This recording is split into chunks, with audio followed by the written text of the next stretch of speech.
اصلا الله تعالی تمام مخلوقات را برای انسان آفریده است و انسان را برای یگانه الله تعالی را پرستش کردن آفریده است. راغب اصفهانی میگن که الله تعالی همه چیز را بهر انسان آفرید تا اینکه انسان از آنها استفاده برد و انسان را به آن خاطر آفرید که الله تعالی را یگانه پرستش کنه، عبادت کنه، حالا که الله تعالی به عبادت یگان کس محتاج نیست.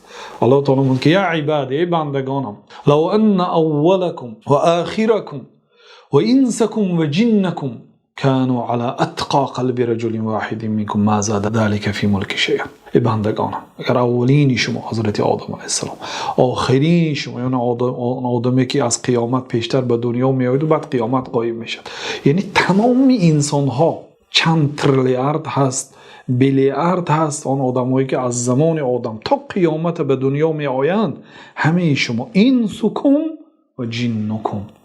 و ببینید جن ها خیلی زیاد هستند و جن ها پیش از انسان ها در دنیا زندگی کردند و حالا هم هستند و تا قیامت هستند. همه انسان ها و جن ها مانند با تقواترین پرهیزگارترین مردی روی دنیا کی است؟ جناب محمد صلی الله علیه وسلم.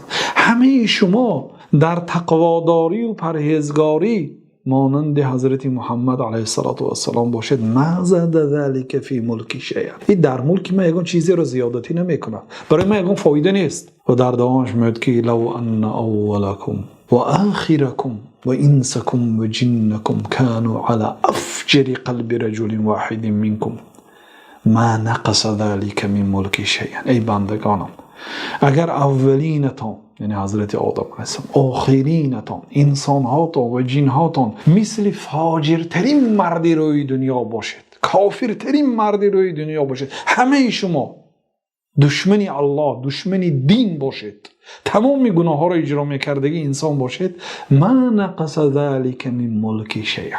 این از ملک من چیزی رو کم نمی کند، یعنی به من ضرر نمی رسد. هر کسی که عمل خیر میکند برای فایده خودش است، کسی که گناه میکند بر ضرر خودش. الله تعالی میگه که من عمل صالحا فلنفسه، کسی عمل صالح کرد بر فایده او، و من اساء فعليها، کسی گناه کرد بر ضرر او.